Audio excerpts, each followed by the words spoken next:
નારેશ્વરના રંગવદૂત મહારાજ એ વજે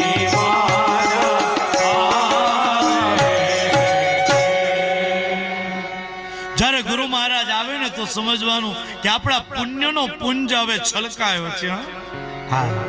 અને સદગુરુ આવે ને તો આપણું દુઃખ, દારિદ્ર્ય, દુર્ભાગ્ય એને મિટાવી દે છે.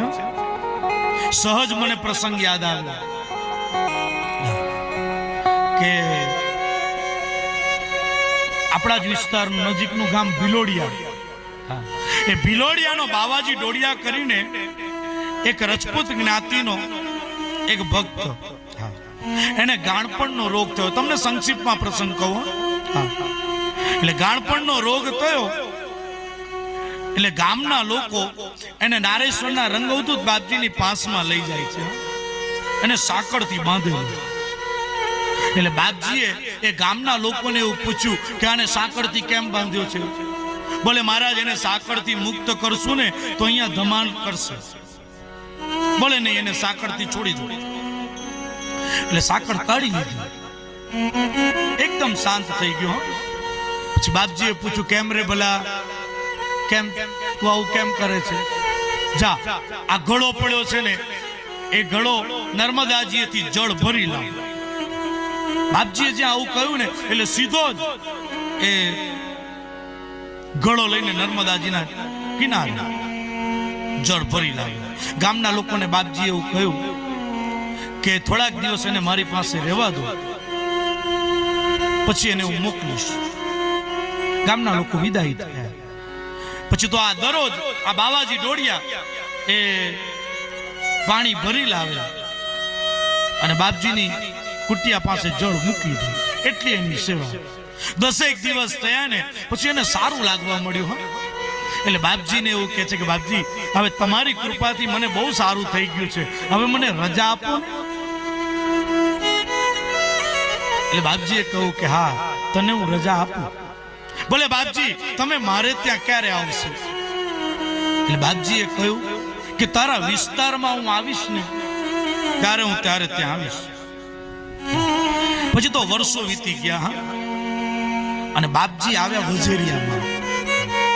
ત્યાં બાવાજી ડોડિયાને ખબર પડી કે નારેશ્વરના રંગવદૂત મહારાજ એ વજેરિયામાં આવ્યા છે. એટલે બાપજીની પાસમાં આવે છે. બાપજી તો ઓળખી ગયા. પૂછું, કેમ રે ભલા, કેમ છે તારી તબિયત? બોલે બાપજી, સારી છે તબિયત. બાપજી, મારું ગામ છે ને બિલકુલ અહીંયાથી 1 કિલોમીટર દૂર છે, આપ મારે ત્યાં આવવાનું. એટલે બાપજીએ કહ્યું કે જો આવતીકાલે સવારે હું તારે ત્યાં આવીશ. એટલે આ તો ઘરે આવીને બધાને કહેવા મળ્યો કે નારેશ્વરના રંગવદૂત મહારાજ એ મારે ત્યાં આવવાના છે. એટલે ગામના લોકોને લાગ્યું કે વળી પાછી કેરીઓ જોલે ચડી લાગે છે. એ ગામનો જે ઠાકોર હતો ને એ ઠાકોર વજેરિયા ગયા અને રંગવદૂત બાપજીને એવું કહે છે કે મહારાજ, મેં એવું સાંભળ્યું છે કે તમે પેલા બાવાજી ડોડિયાને ત્યાં આવવાના છો. બોલે હા. બોલે બાપજી, એનું તો સામાન્ય અડાડા વાળું ઘર છે, તમે મારા મહેલે મુકામ કરો ને. બોલે નહીં, મેં એને કહ્યું છે ને માટે હું એને ત્યાં જ જઈશ. જો મેં તમને કહેલું કે અવધૂત છે ને એ તમારી હાલત જોઈને નથી આવતો, તમારું હૈયું જોઈને આવે છે. બીજે દિવસે સવારે સૂર્યોદય થયો ને કોઈને ઘેરથી પાટ માગી લાવ્યો, ચાદર માગી લાવ્યો, સરસ મજાની રંગોળી ચોકમાં પૂરી છે, ઘરના બારણે તોરણ લગાડ્યું અને બાપજીને તેડવા માટે ભાગોળે ગયો છે. અને સરસ મજાનું કીર્તન થઈ રહ્યું છે. એ પતિત પાવના હો, પતિત પાવના હો, દત્તા દિગંબરા સ્વામી. પતિત પાવના હો, પતિત પાવના હો, દત્તા દિગંબરા સ્વામી. દત્તા દિગંબરા સ્વામી, દત્તા દિગંબરા સ્વામી, દત્તા દિગંબરા સ્વામી, દત્તા દિગંબરા સ્વામી.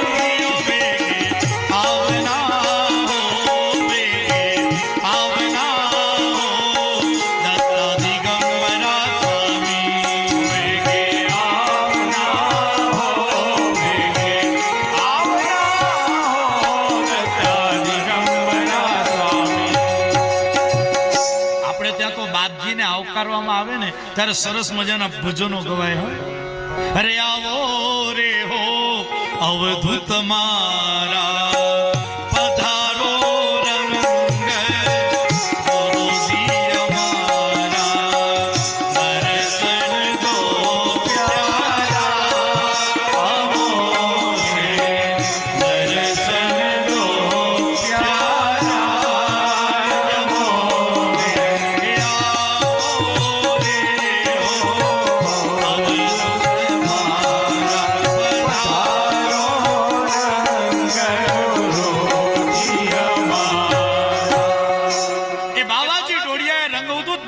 સ્વાગત કર્યું. હા, અને બાપજી એના આંગણામાં આવે છે. એના ઘરની અંદર પાટ ઉપર જે ચાદર પાથરી છે ને ત્યાં આસન પાથરીને બાપજી બિરાજમાન થયા. ચૈત્ર મહિનો છે અને છાપરા વાળું ઘર અને બહુ ગરમી પડી રહી છે અને બાપજીના શરીરમાંથી પરસેવાના રેલા ઉતરી રહ્યા છે.